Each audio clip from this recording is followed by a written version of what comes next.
Before, I was talking about my 3 favorite, or the only albums I listened to this year. My 3 favorite of the only albums I listened to that came out this year. 3 of them. And I'll do it in order of when they came out. So, the first album that I'd like to recommend is called Noble and Godlike in Ruin by Deerhoof, one of my favorite bands.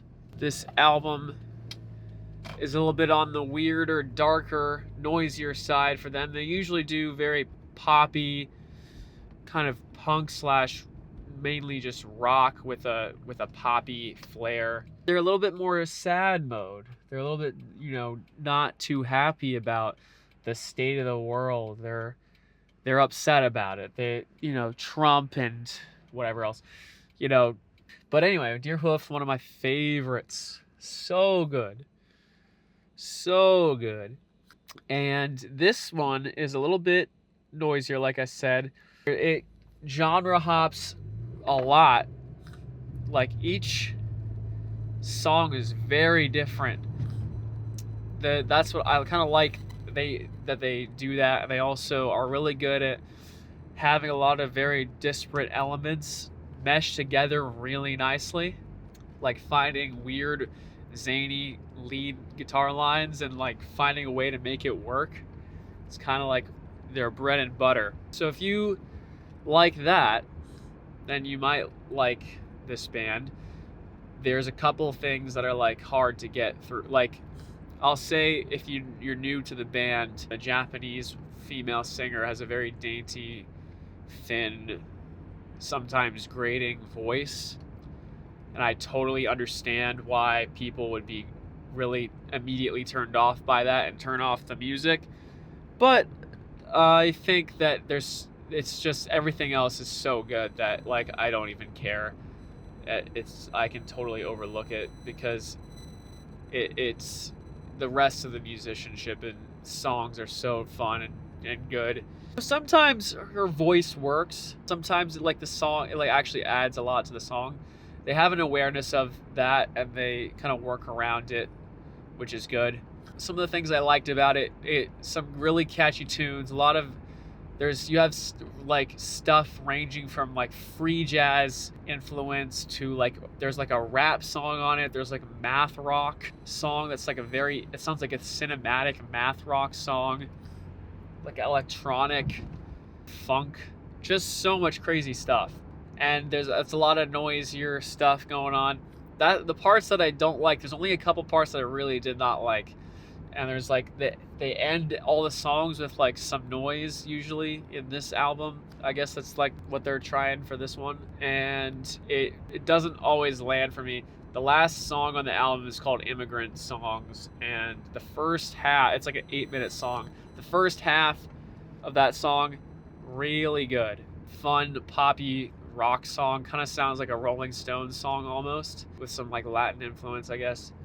But then the second half of the song descends into like noise, where they're just like doing feedback and like grating guitar, scraping, like just a lot of like noise, improv, experimental sounds.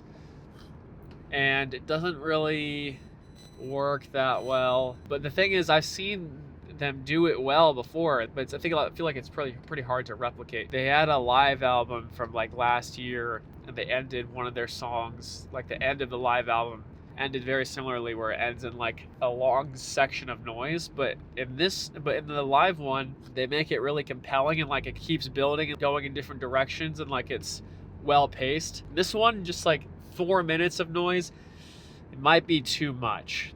Might be going too much, too far, a little too self-indulgent. They could really just chill out with that. There's another song that similarly ends with like 2 minutes of noise. The first section of the song is a very fun like rock song with weird guitar lines, like kind of their signature move, and it's really good. The last little bit is 2 minutes of noise with like a spoken word poem by the Japanese singer, whose accent is already really hard to understand anyways. You're just like sitting there not understanding a word she's saying. the way it's mixed is that like it's a wall of sound of like these warbling guitars, and you can't really hear anything, and it's just like, this just sucks. But you know, I respect that they're trying something new, but it just did not stick. It did not land for me at all. But that being said, that's only like a couple different like parts of the album. There's parts that I'm like not as hot on. Like they have this one like rap song called Under Rats, and it is like okay, but it's kind of like lower tier Deerhoof songs for me. It's not like amazing. It's like serviceable. It's fine. I think it's like has some cool ideas, but some of it's like not always. There's just a couple ideas that don't always work for me personally. And that's not to say that they wouldn't be good for someone else, but they have a lot of like weird ideas that they try out, and their songs can feel discombobulated sometimes because there's a lot of random elements that stitch together, and a lot of times they work really well. They find creative ways to blend all these different ideas that you wouldn't think go together. And then sometimes like this, there's a couple times where like this section of the song Under Rats, where just like, I don't know, they try like towards the end, they do like this weird guitar line, and it's like sometimes it goes too silly to where it's like, okay, this is too silly to where it's annoying, or they'll try and do some like, at the end of the song it tries to sound triumphant, but it's kind of like a weird guitar line. I think it doesn't need to have a clearly defined emotion or anything, but like it feels like more confusing. Like I don't know what is like the intended thing going on right now. So there's some times when it just feels a little bit muddied by stuff like that. But you know, overall, pretty good album, and I definitely recommend it. It's very weird. It's a little bit weird. But if you like rock, if you're open-minded to some, you know, weird experimental rock, but I mean, their songs are not like that weird where it's like the structure makes no sense. Like they're structured like a pop song a lot of the time. They just have like a lot of weird sounds and weird like melody ideas. So it's like, it's not like the what you'd expect from like a typical rock band. They keep things interesting. Highly recommend. You know, maybe what would I give it out of 10? Or a 7 or something, I don't know. So the next album, the second of the 3 albums, Swan's Birthing, which is a lot of material from their 2024 tour. Basically, the band is known for having a lot of really long, repetitive songs. That sounds really bad when I say it like that, but it's meant to be hypnotic, spiritual, kind of like transcendental music. Just that descriptor sounds really, like, makes it sound terrible. But I promise it's not. I promise it's good. I promise it's actually good. They had their peak music output, in my opinion, in like the 2010s albums like To Be Kind and The Seer and The Glowing Man. Really incredible stuff. All super talented musicians. I saw them live in 2024 and was totally blown away. One of the best concerts I've ever been to in my entire life. The sound was so on point. I don't know if they just had like a really good sound engineer that night, or if it was because it was such a small venue and I was only like 10 feet away from them. But it was just so incredible. Really immersive sonic experience. I think that's kind of like the whole MO, is just a really immersive experience. Like the main guy behind it, Michael Jura, is obviously very inspired by like movie soundtracks. It shows because they are very immersive. And when I saw that concert, one of the best concerts I've ever seen, it was extremely immersive.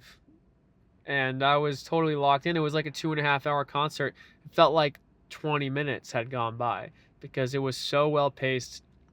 I mean, this is a guy that has like almost no music theory. He's going off of pure like intuition and memory, just practicing and reiterating. Well, that's just incredible that is like something that can be pulled off when you have such top level musicians and this guy who's just like searching for some abstract idea. It's honestly like the most pure form of music making. The fact that these people could create such a beautiful and powerful sounding music is just a testament to their like raw creative talent and just intelligence and intuition, because it really takes a certain level of gut level intuition.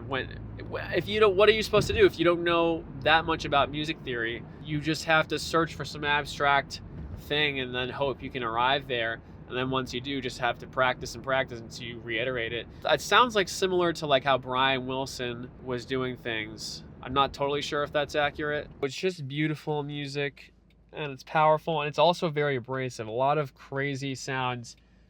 Some parts of it are like creepy, some parts of it are unnerving, but ultimately a really involving experience. And I think if any person likes actually listening to movie soundtracks, then they would actually get a big kick out of a lot of Swan's discography. I think this album, it's hard to, really critique something that like exists in the abstract like that, because the songs are just these kind of like long, repetitive ideas. Sometimes the ideas are not stitched together as well as they could be. In previous works, they have been able to stitch them together in a more clean way. And I'd highly recommend the new Swans album to anyone in particular, except people who like pop music. But if you are open to a new experience with some abrasive music, it might just be your thing. It might just be the thing for you. The last album I wanted to recommend that I listened to from this year is Getting Killed by Geese. Now that's a good album. Very fun album. It's Getting Killed by Geese. That's definitely a banger. I look like a psycho right now because I just have this camera hanging upside down, and it must look absolutely psychotic to any person who looks into my car and sees what I'm doing, especially because I have a light on, so that basically anyone come look at me. And the last album they did was a lot more straightforward rock. It wasn't like totally normal, wasn't totally by the books, had some interesting ideas, sounded good, was a little bit weird in some areas, but like normal enough to appeal to a larger audience. And I think they did a good job of kind of straddling that line. And this one, I think I'd say it's a lot less accessible than the previous album, because it's a lot more jam-based songwriting. The guitar kind of takes a back seat for a lot of it. Like there's some parts where the guitar really shines and they're like doing like a fun rock song. There's like a lot of very colorful percussion, which is really nice to see, using a lot of different stuff in their arsenal. You can tell they really care about making it as good as possible, and it just sounds very nice. Sounds very good. It's a lot of tunes that aren't quite as catchy as their last album, but still just some good songwriting overall. They really did a good job. And I think some songs are weaker than others. Some songs are better than others. But by and large, it's a fun album. And some parts of it really blew me away. Some parts of it I was like, okay, this is all right. But some parts of it definitely blew me away. The last song on the album, the closer, Long Island City, Here I Come. Can imagine a lot of people thinking it's like too weird and not catchy. On the first listen, I was kind of puzzled. I listened again like one or two more times, and I was like, okay, I kind of get what he's going for here. Like, I understood what he was trying to go for. And I would say not everything works in the album. Sometimes some songs are a little bit cluttered. There's kind of the temptation, I guess, when you're like making a song to make it as busy as possible. There's some songs where it's like really takes a nice minimalist approach and they show some restraint. People are comparing it to like Radiohead or something, like saying, a lot less catchy, a lot more like weird and kind of giving different vibes. A lot of different like little styles. Some songs with like a little bit of Latin influence, some songs with a little bit more funk. Overall, really enjoyed it. So One Battle After Another, I rewatched that actually with my family, and as expected, not as good on the second watch. A lot of cringe lines, and I think Paul Thomas Anderson might be losing his touch a little bit, which is sad to say, but it is a little bit cringe, a little bit of a cringe movie. Even though it's a very fun movie, very fast-paced, very well-paced, enjoyable, kind of suspenseful action. Just the whole vibe of the fucking commie revolution, where they're like, no human being's illegal, it's we're gonna free all the immigrants and it's gonna be beautiful. Like, they just look like fucking retarded. Just like all this, whatever this fucking vibe that they're going for. I wasn't totally on board. I didn't think it was like the greatest thing ever. But a lot of good action scenes, or just like suspenseful sequences. So as a popcorn movie, Very good. As far as like a makes you think, like artful, I don't know. I don't think it's an Oscar-worthy movie, although I'm sure it's gonna sweep the Oscars. I still stand at the 6 out of 10 rating I gave it. It's like, it's all right. It's nothing special. I mean, it's definitely, that's the sad thing, is it's decent, but compared to literally all the other movies coming out right now, it's like a masterpiece, but it's not.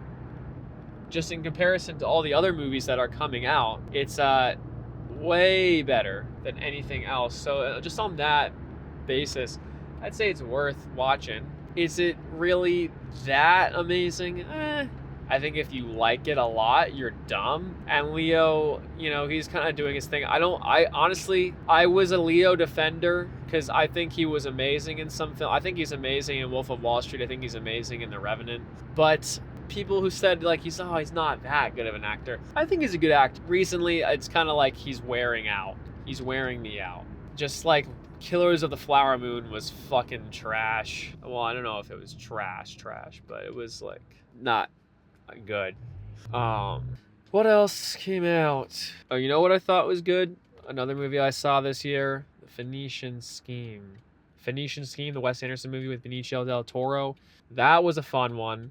That was an enjoyable one. I actually really liked that. It wasn't like the most groundbreaking like Wes Anderson movie, but it was just thoroughly enjoyable and funny and engaging. That's all you can hope for. It was like a fun adventure movie. I didn't need it to be like a really deep philosophical movie, and it certainly wasn't, I don't think. I mean, maybe. There was some good stuff in there, I guess. Good character writing, but it was just a fun adventure. You know, you're following this rich guy around who's like worried his empire is about to like collapse, and he's like going around asking people to like hold his money. Fun, beautiful, just amazing cinematography as you would expect from Wes. And then what's another movie that came out this year? But Friendship. We already talked about that a little bit on the pod. But Friendship, I thought, was a solid comedy film. You don't really see many solid comedies these days. They're not like really the best format for making a good movie these days. Like they're not a good investment usually, unless they're like really respected. Like Tim Robinson is very respected, and he deserves his flowers, even if, you know, his whole crew and everyone and that SNL adjacent sphere is like very annoying. But, you know, he's a talented comedian, talented writer. It was taking that, you know, awkward comedy that from The Office, like The Office awkward humor, to a whole new level. There's some painfully cringe moments in this film. It was effective. I mean, the awkward comedy worked. If you're watching a full-length movie of Tim Robinson, you might be worried that like, okay, this is going to get grating really fast. But he does a good job balancing the weird and zany personality with like a little bit more of a grounded personality. So he does a good job balancing it out.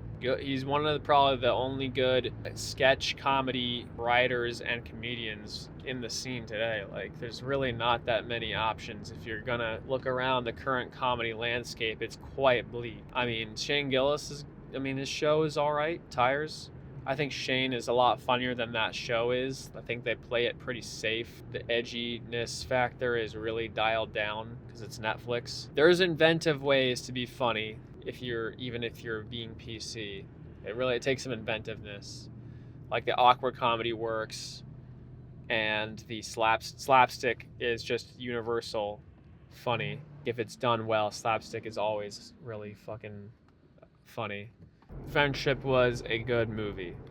I thoroughly enjoyed. As a movie, it was like a little bit generic. There were some weird parts that I wasn't expecting, which I thought was cool. There were some parts of the movie where I was genuinely like hooked, slightly confused by what was going on and waiting, you know, in suspense. I like the way it unfolds, where I don't think it's actually like that badly written of a script. Like the way it unfolds feels pretty natural and surprisingly well shot for the most. I mean, it's not like amazingly shot, but it looks good. It looks like a movie.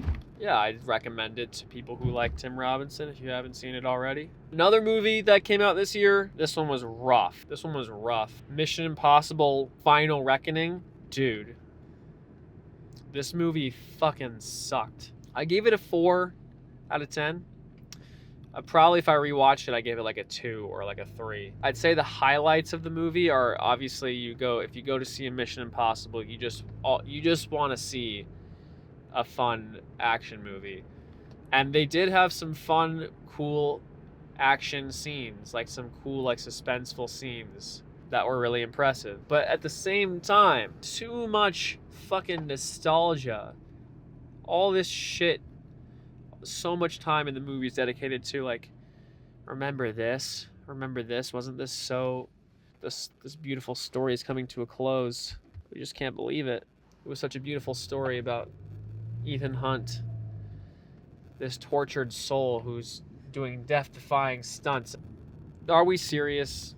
Is this really like worth having like 20 to 30 minutes of all this fucking flashback nostalgia bullshit? Just literally showing flashbacks of the previous movies and being like, well, we've been through it all. The road to get here has been dangerous. We've nearly died on several occasions, but here we are. I just hate that shit. I would have a much higher opinion of the movie if it cut out all that stuff.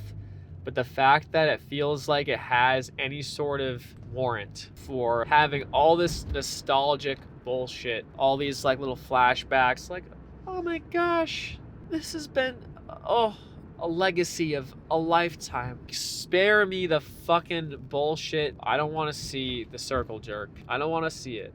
Doesn't interest me. I'd rather just watch a movie. Might as well be vomit. Might as well be vomiting on the screen. Something. That's how much I cared about all these different scenes of, oh, he sacrificed himself to save the guy. Let's show a little flashback of all his best highlights. This guy that no one remembers the name of, because even the people who are fans of this franchise don't know the names of them because they don't fucking matter. I don't know the names of anyone besides like Ethan Hunt. The Tom Cruise, Ethan Hunt. Put a gun to my head and ask me to name a single other character from Mission Impossible, the franchise. I couldn't do it. If you asked me to name a single character, I don't think I could do it. Is he gonna arrest me? Oh. I think a police officer just pulled out. Might even arrest me. I mean, that would be kind of funny, and I think would certainly be good content. I don't know if it's worth my time getting pulled over by a cop. I don't really know. I don't really want to test it out. So I'm just gonna kind of like zoom around a little bit, get away from him, because I don't want to fucking interact with a cop with this fucking dangling thing in front of my face. Okay, so I think we're in the clear now. There was a little bit of a cop that pulled out as soon as he saw me. Maybe it was something else, but he saw me and then it seemed like he pulled out immediately after. So I don't know if I'm being hunted down right now, but I'm just gonna pretend like I didn't see it. Got a dog in the back, but you probably can't see her.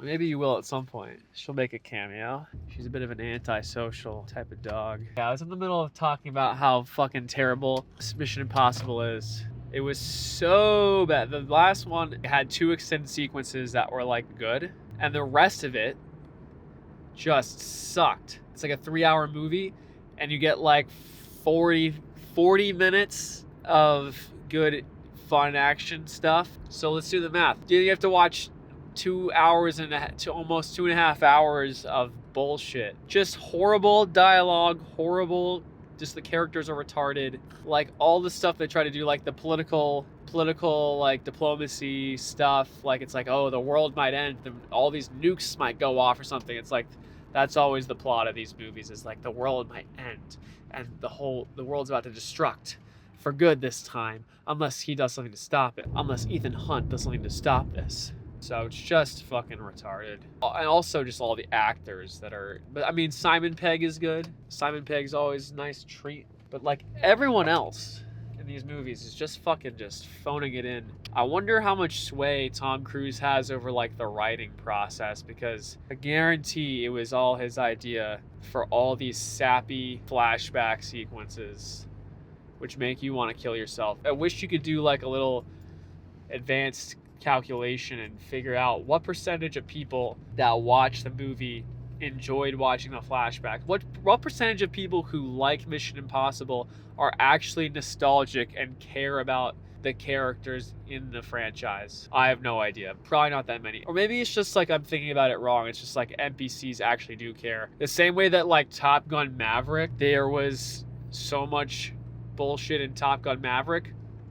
I watched it on like streaming, and I watched it the ideal way on like a tiny TV, skipping all the dialogue scenes and just going straight to the plane scenes. That was the ideal way to do it. If you're gonna watch the newest Mission Impossible that came out earlier this year, I would suggest seeing it on as big a screen as you possibly can. Watch it on your biggest TV, and anytime you see, if you scrub through it, skip through it, and anytime you see a scene that looks like two people talking, just go ahead and go past it, and then wait for some like big, like there's like a scene in like a submarine and like an underwater like scuba diving sequence that's really good, and there's like a action scene where they're like people flying around on the outside of a biplane, and there's a couple little like tiny little action scenes peppered in there, but like there's only a couple of like really good fun scenes like that, and the rest is just boring bullshit. I just can't even with that sort of thing. Pop up ahead.